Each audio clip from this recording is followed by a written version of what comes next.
This is our NuTone exhaust fan that was installed in this house in 1957.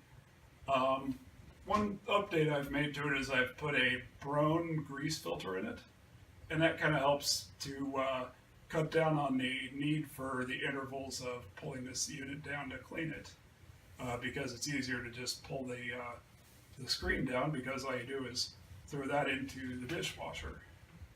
And so that's a product I got off of Amazon, and I'll post a link to that in the video description.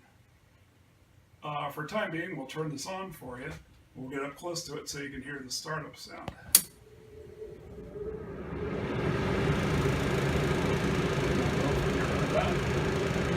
This unit's pretty quiet and powerful. Use it pretty heavily.